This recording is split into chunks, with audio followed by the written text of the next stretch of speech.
Gracias Juan José. En realidad es un gran gusto estar acá y poder ser parte de esta consulta. Quiero agradecerte a ti, especialmente como director ejecutivo, a la FTL, con quien me unen lazos históricos, si se quiere. La FTL fue el núcleo que me acogió a mi llegada a Quito, Ecuador, cuando tenía solamente 21 años. En el año 93, saqué en cuentas, y me acogieron gente linda y gente buena y me enseñaron a procesar muchas de mis preguntas que traía de mi experiencia vivida en Cuba, mi país de nacimiento, y pude vivir experiencias preciosas de reflexión, de diálogo, de confrontación conmigo mismo en mis propias crisis existenciales y mis crisis teológicas, por qué no decirlo así. Y esas han continuado, porque nada tan bueno en la teología como tener crisis teológica. Es de lo mejor que nos pueda pasar. Hablando de crisis y de ecología. Quisiera, en esta tarde, teniendo en cuenta que este es un marco muy amplio, yo quisiera concentrarme en el trabajo que me es más cercano, el trabajo de la teología espiritual, la teología práctica también, y las expresiones de la espiritualidad y las prácticas cristianas que se nos abren como un abanico, producto de darle respuesta a esa sed que todos tenemos dentro, diría Ronald Rolheiser, cuando habla de espiritualidad. Él dice, espiritualidad es lo que hacemos con la sed que todos llevamos dentro. Y eso es un poco un punto base para trabajar el tema de hoy. Así que el padre Gutiérrez, por cierto, diría, espiritualidad es la manera en cómo uno vive la fe. Me gusta mucho. Espiritualidad es la manera como uno vive la fe. Pero si de amplio y complejo se trata este tema de la espiritualidad cristiana, yo creo que tanto más lo es el tema de la ecología. Vincularlos es un mover muy rico y muy grande. Y en realidad los dos son uno solo, porque tienen una raíz común y es lo experiencial. Tanto ecología como espiritualidad, hay una raíz común, lo experiencial. No es tanto el mundo de las ideas, a veces como el mundo de la práctica y el mundo del vivir. El escritor y poeta Wendell Berry, que es una referencia muy linda para mí, dice, no hay lugares no sagrados, solamente hay lugares sagrados y lugares profanados. No hay lugares no sagrados, sino lugares sagrados y lugares profanados. Y en este sentido, si bien el uso de la palabra espiritualidad aplicado a lo sagrado es casi de uso obligatorio en estos días, muy común, no sucede así con los términos cercanos al cuidado de la creación dentro de nuestras iglesias, sobre todo dentro de nuestra tradición evangélica o cristiana evangélica. A lo ecológico, al cuidado de la creación, hemos llegado casi como parte de una emergencia, de un SOS, de un llamado de socorro. Hemos tenido que empezar a hablarlo dado la crisis del desastre natural que nos está acechando a todos y a todas. La crisis del desplazamiento migratorio por el desastre natural, por el calentamiento global, por todo lo que eso implica.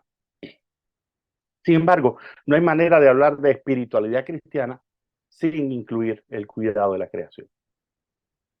Y no hay forma de tratar lo ecológico, lo ambiental, sin referirnos a la interioridad humana. La espiritualidad sin referencia a lo creado se queda muda, se queda sin frases, se queda sin las necesarias imágenes de la tierra, del agua, del fuego, del viento, porque la espiritualidad tiene que ver con la experiencia y no con doctrinas o credos institucionales. Así que debo reconocer que provengo de una larga tradición de dualismo en mi pensamiento cristiano. Yo fui alimentado en el entendimiento de que la materia y el espíritu están separados en distintas dimensiones. Y dentro de mi tradición evangélica, a menudo se denigraba o se infravaloraba lo relacionado a la materia, lo relacionado al cuerpo, o incluso lo relacionado al mundo físico. Y todos estos temas han motivado mi reflexión no mucho tiempo atrás, no mucho tiempo atrás, hace poco tiempo yo diría. Pero dentro de mi propia jornada pastoral y de mi formación espiritual, yo también he sido testigo de que las preguntas que yo traigo, la trae la gente alrededor mía. Ha habido un incremento en las 2 últimas décadas, yo diría, de la atención dentro de mi tradición evangélica a, a lo religioso. Y he sido testigo de eso, no necesariamente que está vinculado a los dogmas o a las relaciones basadas en cumplimientos morales fijados por las instituciones, sino yo he visto un renacimiento de la búsqueda espiritual con otro enfoque, no un enfoque de converso, sino con el enfoque afectivo y el enfoque holístico. Y eso es importante. Al decir holístico, yo quisiera incluir el fuerte énfasis de la ecología espiritual o la espiritualidad ecológica. Yo he notado una creciente concientización y no solamente en términos abstractos, no solamente en términos de conversaciones o ideas, sino de acciones concretas dentro de las comunidades de fe sobre la necesidad de redescubrir sus fuentes, la necesidad de trabajar sobre sus propias tradiciones de pensamiento y sobre todo la necesidad de hacer conexiones más profundas con lo divino. Y esto teniendo en cuenta que la espiritualidad siempre va más, como yo digo, por el canal de la vida y no de la creencia. La espiritualidad es más vivencial que dogmática. Así que recuerdo que hablar hace unos años atrás de retiros de silencio y contemplación, por ejemplo, de incluir pausas de silencio en la vida cúltica o celebrativa de una comunidad, de usar el eneagrama o de referir a alguien a un director espiritual dentro de la consejería pastoral, era considerado medio raro, propio de gente de nueva era o demasiado liberal, dirían algunos. En aquella época nuestros seminarios se concentraban más en dar clases de vida cristiana o de vida cristocéntrica, o por último de discipulado, más que de espiritualidad o de formación espiritual. Pero esto está cambiando. En la actualidad, una agenda llena de citas para dirección espiritual o una agenda llena de retiros de contemplación y espiritualidad, un constante referir de literatura, de recursos sobre el tema, invitaciones a participar de procesos de discernimiento espiritual, apertura de ciertos líderes cristianos que uno no pensaría a mi alrededor que piden hablar sobre espiritualidad contemplativa. Eso me hace pensar que hay un auténtico deseo de reevaluar, de reconsiderar la esencia misma de la relación con lo divino dentro del mundo evangélico donde por lo regular yo me muevo, eso sin hablar de los grandes amigos que tengo en el mundo ecuménico y más allá. Así que puedo decir que esta búsqueda tanto de líderes cristianos como de sus propias comunidades o la sed de las nuevas generaciones, la sed de comunidades emergentes que buscan alimentar sus prácticas espirituales y buscan entrenarse en nuevas maneras de acercarse a la vida espiritual, les hace ver al mundo de una manera diferente y ver, por lo tanto, a la creación de una manera integral. Y eso incluye lo ecológico. De otro lado, es importante recalcar que dentro del mundo científico también se ha empezado a valorizar el aporte de la espiritualidad y sus prácticas. Así que no es solamente en el mundo nuestro, cristiano y evangélico específicamente, en el que hemos valorado la búsqueda y la práctica espiritual de una manera diferente, sino dentro del mundo científico. Bajo las conclusiones de múltiples estudios, hoy en día es imposible negar la importancia del silencio, la importancia de la meditación, la pertenencia a una comunidad de fe, la observación de ritmos diarios y todo el impacto que esto tiene en el bienestar y en la salud mental. Y lo mismo sucede en el campo de la ecología. Cualquier conocido científico hoy en día especializado en temas ecológicos y de cuidado medioambiental entiende el mundo vivo y está analizando el mundo vivo como una red de ecosistemas y de organismos que se vinculan alrededor. Y esa red de asociaciones directamente están vinculados al impacto de la voluntad y del hacer y el vivir del ser humano. Por lo tanto, es clave esta relación en donde el mundo científico ha empezado a valorizar el aporte de la espiritualidad y la relación con las prácticas. Leonardo Boff y Ansel Grum, en su libro que hicieron en conjunto, Lo divino en el ser humano y el universo, dicen: las diversas crisis por las que pasan la humanidad entera y el sistema Tierra propician que progresivamente crezca en nosotros la conciencia de que somos decisivos para la continuidad de la vida, para el mantenimiento del equilibrio en el planeta. Cuidando de la Tierra, estaremos cuidando de nosotros mismos, garantizando el futuro de la vida, garantizando nuestra propia supervivencia dentro de la casa común. Así que las crisis nos traen progresivamente a una creación de conciencia, nos dicen estos dos grandes conocedores. Es indudable. El ser humano moderno, tanto por necesidad como por evolución de conciencia, se está volviendo cada vez más ecológico. Como bien lo dice la palabra ecológico, cada vez más relativo al medio ambiente, cada vez más inclinado al estudio del hábitat, cada vez más en reconocerse dentro de ese hábitat. Y en ese sentido, las dos palabras griegas que dan origen a ecología son muy bien conocidas entre nosotros y llegan a hermanarse hoy más que nunca. Oikos y logos. Oikos y logos se funden y describen una mirada del medio ambiente que no puede ser separada de una nueva conciencia a través del análisis existencial y también espiritual.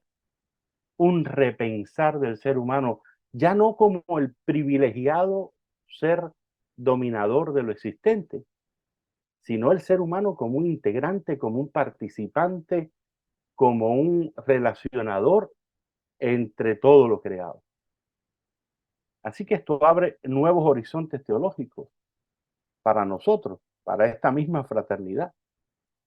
Ya no podemos decir que el análisis de lo sagrado se circunscribe solo y meramente a lo cultico, al santuario, a las ordenanzas, a los sacramentos, sino que tiene que ver con todo a lo que apela a la presencia plena y total de Dios, el Dios de la vida. Así que preguntas que nos pueden ayudar en este nuevo vivir espiritual y este nuevo despertamiento espiritual y ecológico a la vez pueden ser: ¿qué significa para mí lo sagrado? ¿Qué significa para nosotros lo sagrado en este tiempo? ¿Cómo vivimos y cómo vivo mi propia identidad humana en referencia a lo sagrado? ¿Cuáles son los nuevos espacios sagrados a donde estamos en Dios y con Dios? Continúan diciendo Boff en este libro del 2019, junto con el benedictino, parte del Münsterbank-Sack, Grum, en este libro: ya no nos atenemos, dice, solo a las categorías de trascendencia y de inmanencia. Y aquí hay algo bien grande. Ya no estamos dentro del mundo propio de la filosofía griega, sino que hemos llegado a un mundo de la transparencia de todas las cosas para lo divino y para lo sagrado. Todos estamos, y esta es una frase clave, todos estamos ecocentrados e interretrorelacionados. Ecocentrados e interretrorelacionados. Dios habita en nuestra más profunda interioridad. Así que se hace necesario aprender a imaginarnos a nosotros mismos y al mundo de una nueva manera, abrirnos a diferentes prácticas espirituales que conscientemente estén arraigadas en aquello que nos rodea en todo lo creado. Y algunas de las mejores de esas prácticas nos vienen de la teología espiritual, específicamente de la espiritualidad contemplativa. Y sospecho, y creo, estoy seguro, que muchas otras prácticas nos pueden venir del acercamiento que hagamos a las culturas primigenias de nuestro continente y de todos los continentes. Yo no soy un experto en el tema de culturas originales, pero yo estoy seguro, y aquí hemos tenido algunas voces muy importantes, eh, pero estoy seguro de que las culturas ancestrales de todo el mundo tienen una ventaja sobre el pensamiento oriental, ah, ah, sobre todo el pensamiento oriental, en cuanto al cuidado de la creación. Tiene una ventaja sobre el pensamiento occidental. Una cosmovisión premoderna es más que suficiente para entender y relacionarse con un Jesús que no fue un hombre occidental y que no vivió en la era moderna. Así que las culturas de nuestros pueblos originales pueden aportar nuevos tipos de esperanza a la crisis climática actual, si así lo permitimos. Las tradiciones primigenias nos hablan de una espiritualidad ecológica, naturalmente, orgánicamente, que tiene su basamento en el contacto íntimo con lo natural, en un sentimiento de amor, de plenitud consciente de nosotros mismos como seres existentes dentro de todo lo biodiverso. Así que como parte de la biodiversidad, de la totalidad más grande del mundo que habitamos, las culturas originales, nuestros pueblos ancestrales tienen mucho que decir y tienen que tener en este tiempo el micrófono abierto. Es importante, es necesario hablar de la necesidad del cultivo de una espiritualidad ecológica, una que se base en el contacto íntimo con lo natural, en un sentimiento de amor y de plenitud del Dios de la vida y hacia el Dios de la vida en todo lo creado. Por eso hay que hacer un esfuerzo consciente. Eso no es tan fácil. No se nos da naturalmente, porque vivimos en una cultura occidental. Dice Justo González, y cito, esta cultura en la que vivimos es en extremo individualista, donde la solidaridad tiene escaso lugar, excepto cuando le conviene al individuo. Es una cultura que ve la competencia y que ve la sobrevivencia del más fuerte como el mejor modo de organizar la sociedad y sobre todo la economía. Es una cultura que se ha distinguido por su explotación y destrucción del medio ambiente y que parece basarse en la premisa de que los recursos de la naturaleza no tienen límite. Así que por lo tanto, anterior a pensar en prácticas espirituales, a mí me parece urgente, me parece necesario revisar, reevaluar nuestro vínculo con la tierra, nuestro concepto de identidad y la necesidad de revisar nuestras tradiciones ancestrales y de revisitar nuestras tradiciones ancestrales con respecto a la vincularidad con la tierra. Según dicen los científicos y los modelos cosmológicos hoy en día sobre la expansión del universo, el universo tiene aproximadamente 13.8 mil millones de años de existencia. Y dicen, es, hay una gran discusión en algunos círculos todavía en los Estados Unidos. A veces me río cuando hay gente que habla de miles de años. Y sin embargo, todos vamos a estar de acuerdo en que cuando el universo comenzó, lo sagrado ya estaba allí. Eso es un punto importante. Eso nos ayuda a clarificar y a llegar a ciertos lugares de conversación. Cuando el universo comenzó fue hace 13.8 mil millones o hace 6 mil, hace 6 mil millones, como algunos dicen, 6 millones. Ya lo sagrado ya estaba allí. El salmista lo dice en el Salmo 92, antes que naciesen los montes, antes que formases la tierra y el mundo, desde el siglo y hasta el siglo, tú eres Dios. Por tanto, entender la tierra como un santuario de Dios es urgente para nosotros. La tierra no es otra cosa que la obra perfecta de su creación. La tierra es la manifestación de la gracia de Dios. La tierra es nuestro primer libro de revelación. La tierra es la abundancia de Dios. Es el reflejo de la diversidad del ser de Dios, de su creatividad.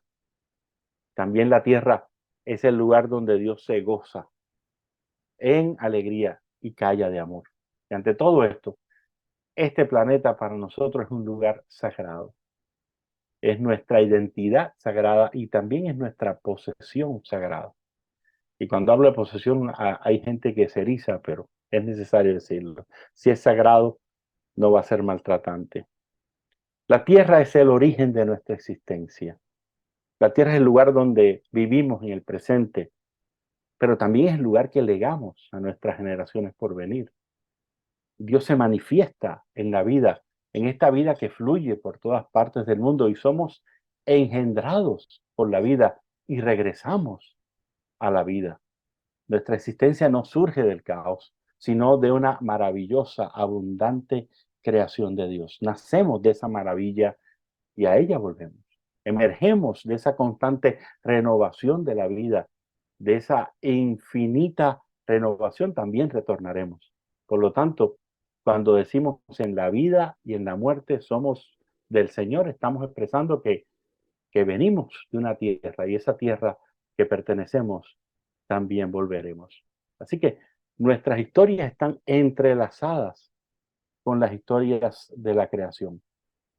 Dios no nos creó para ejercer dominio sobre esa tierra, sino que Dios nos hace florecer para coexistir en armonía con la tierra, para cuidar de ese lugar divino, para ser guardianes de esa tierra y para ser, junto con otras criaturas, seres que disfrutan de la tierra.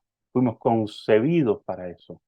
En nuestra propia integridad también está la integridad de la tierra, la integridad de los bosques, de las aguas, así como para protegerla, para cuidarla y para cuidar al reino animal, y se diga. Uno de los teólogos de referencia que hoy en día está trabajando acá en los Estados Unidos el tema es Claudio Carvalho. Y Claudio, quien está en la Universidad de Boston, en el seminario Union en este momento, dice una frase que me gusta referir mucho. Es parte de su libro Ritual at World's End, ensayos de Eco-Liturgical Liberation Theology. Dice, somos suelo, somos humus, somos polvo de estrellas y memoria de los universos. Las teologías ecolitúrgicas de la liberación pueden ser un relato cósmico de proporciones pluriversales, pero vivido localmente, compartido y recogido del lugar en el que vive la comunidad, con sus habitantes, con sus historias, con sus retos, con sus necesidades, con sus formas de relación y transformación, con todos los pueblos humanos y más aún allá de los humanos. Escuchamos a la tierra y la honramos buscando una canción, un ritmo, un sonido, una danza para los tiempos que vivimos. Las viejas canciones seguirán con nosotros hasta que aprendamos a cantar junto con los pájaros y con los ríos. Enseñaremos a contenernos ante la rapidez de nuestro mundo y nos ayudaremos mutuamente a ir más despacio para que podamos movernos según el paso del mismo ganado que está delante de mí y según el paso de los niños. Dice Claudio, que es un poeta, es un artista él. Junto con otros jóvenes teólogos, Claudio propone ese concepto del que estoy hablando, el concepto de la teología ecolitúrgica de la creación. Y yo he encontrado muchos sentidos y muy buenas ideas dentro de la teología ecolitúrgica de la creación. Me parece muy necesaria para el entendimiento de la tierra como santuario y de la sacralidad de lo creado. Él dice, hacen falta nuevos teólogos de la liberación, pero dice, pero de una liberación ecolitúrgica, dice él. El teólogo de la liberación ecolitúrgica debe estar presente allí con la gente y más que la gente humana, para ver lo que surge de la gente y de la tierra, lo que es necesario, cómo la gente lidia con sus propias heridas de dolor y para aprender a escuchar lo que la tierra y cómo la tierra está lidiando con sus heridas y con su dolor. Si hemos perdido la forma de escuchar a la tierra, el culto debe proporcionar formas de relación y protocolos con otros sujetos y personas más que humanos cercanos a nosotros. Así, en el culto podemos oír el llanto de las abejas diezmadas, el llanto de los animales sacrificados, de los árboles talados, de las montañas a las que se le quita la cima.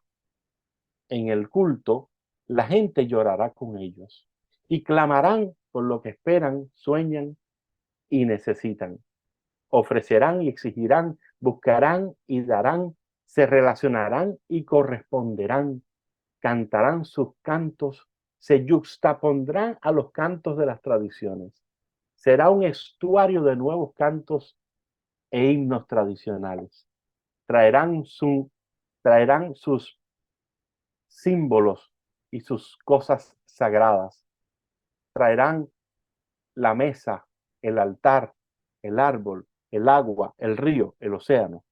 Traerán las cosas sagradas de la tierra y se justapondrá con las cosas sagradas bíblicas. Traerán sus oraciones y sus oraciones serán yuxtapuestas con la oración hecha en los últimos 2000 años y las nuevas hechas por los tigres, los zorrillos, los osos, los leones marinos, los tiburones, los colibríes y las orugas.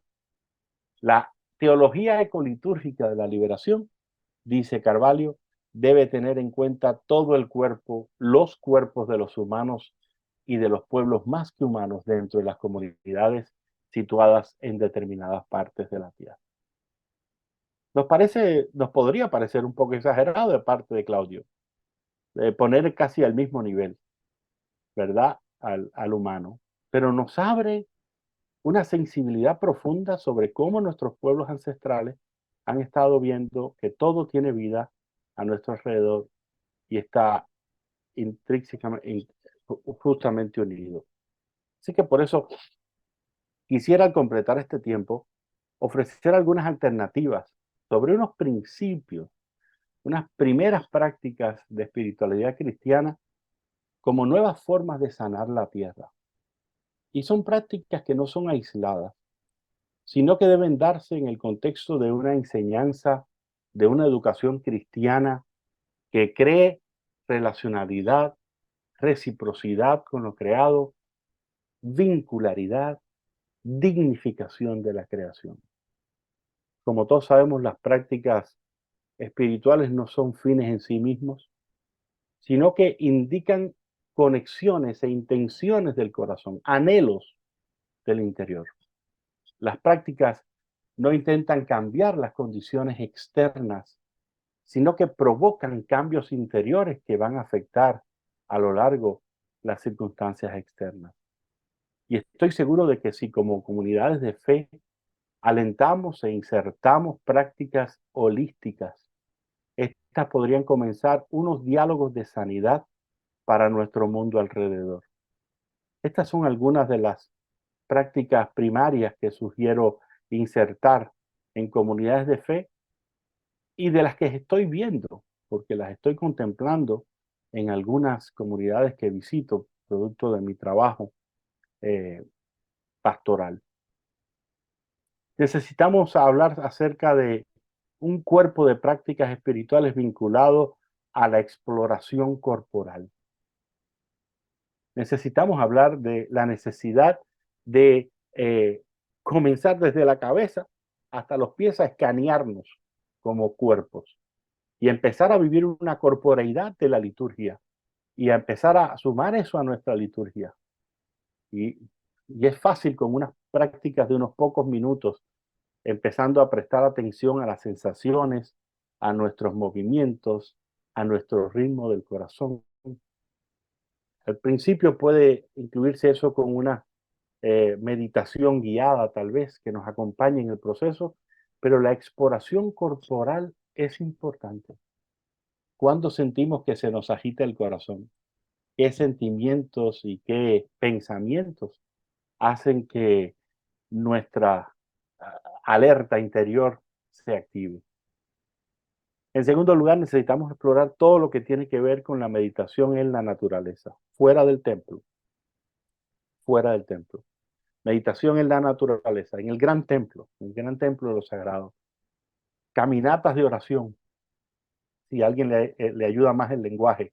Caminatas de oración en la naturaleza y por la creación. Pasar tiempo con la naturaleza y meditar en ella ayuda a desarrollar conexiones profundas con el medio ambiente. Y esto nos puede llevar a un mayor aprecio, a una conexión más profunda y a una mayor conciencia. Puede fomentar en nosotros actitudes y comportamientos más ecológicos, visualización de la naturaleza. Se desarrolla a través de lo que algunos llaman, con una palabra en inglés, el mindfulness, ¿no es cierto? La plenitud consciente, el estar plenamente conscientes de nuestro entorno, observar los sonidos, observar los olores de la naturaleza, disfrutarlos, a apreciar lo que merece respeto y lo que merece honra a nuestro alrededor. Es muy importante esas caminatas contemplativas en silencio, en la cual con plena conciencia y con gratitud podemos acercarnos al mundo natural y aumentar la conexión emocional y espiritual con la tierra. Demorarnos en esos pequeños detalles, aliviar el paso y coordinar eso con la respiración. Hay todo un gran trabajo también, sobre todo en esta parte del mundo donde vivo, relacionado a la jardinería meditativa. Cultivar un jardín. Y esto ya tiene muchos años en Europa y algunos otros años en otros países. Y en América Latina, yo recuerdo siendo cubano, tuvimos que hacerlo a veces más por necesidad de tener que comer que por meditar. Pero sobre todo para gente que viene del privilegio del primer mundo, donde algunos vivimos, cultivar un jardín con actitud de meditación, tener en cuenta las estaciones, renovar y fomentar el entendimiento del ciclo y los ciclos de la vida y la interdependencia de los seres vivos es algo importante. Reconocer que las cosas no vienen del supermercado, que no nos llegaron primariamente de ahí. Wendell Berry, que le digo yo lo cito mucho, dice que el cuidado de la tierra es nuestra responsabilidad más antigua y también nuestra responsabilidad más digna y también nuestra responsabilidad más grata. Cuidar lo que queda de ella, fomentar su renovación es nuestra única esperanza, dice Berry. Es todo un área para trabajar. El tema de los retiros espirituales ecológicos, también he podido participar en algunos y me gozo en ello. Retiros que sean espirituales, pero que tienen un fin totalmente holístico, con una educación ecológica incluida, donde se provean conocimientos y prácticas de formas sostenibles de vida. Rubén, tenemos Lecturas, 2 minutos. sí, ya voy cerrando. Lecturas y reflexiones sobre ecologías y espiritualidad, en la gran cantidad de libros, de textos, ser incentivos en esto. Servicios de agradecimiento a Dios por la tierra. Me parece importante pequeñas ceremonias que fomenten el honrar la tierra y los recursos. En una de nuestras congregaciones hubo una invitación también a la gente que cultivaba la tierra alrededor. Y como digo, para muchas de nuestras comunidades eso es normal, es natural. Práctica de conexión con los animales desde otras maneras y escrituras reflexivas sobre la naturaleza y el arte inspirado en la naturaleza, así como el activismo y el voluntariado ecológico. Bajo la pregunta, ¿quién está haciendo algo cercano, que está sanando, que está sacralizando la vida a mi alrededor? Participar en esas actividades de voluntariado que nos ayuden a ver desde otro punto de vista lo que no hemos estado mirando al estar tan atentos mirando el texto sagrado solo dentro de nuestros templos. Termino con una frase de Joan Kittister de su calendario de reflexiones del 2022. Ella dice, el contemplativo ve a Dios en todas partes. Ve a aquel de cuya vida procede toda la vida. Toda la vida refleja el rostro de Dios. Vivir con la naturaleza como un enemigo es fallarle a la vida. Caminar por la naturaleza como su dictador es romper el equilibrio de la vida. No ver la voz de Dios en el equilibrio de la naturaleza, en la belleza de la naturaleza, en la lucha de la naturaleza, es ir por la vida ciego de corazón y sordo de alma. Para ser contemplativo es necesario caminar por la naturaleza suavemente, estar en sintonía con el ritmo de la vida, aprender de los ciclos de la vida, aprender de los ciclos del tiempo, escuchar los latidos del universo, amar la naturaleza, proteger la naturaleza y descubrir en ella la presencia y el poder de Dios. Para ser contemplativo es necesario cultivar una planta, amar un animal, caminar bajo la lluvia y profesar nuestra conciencia de Dios en toda una vida de estaciones palpitantes. Quiere el Señor bendecirnos en esta tarde. Gracias por la atención.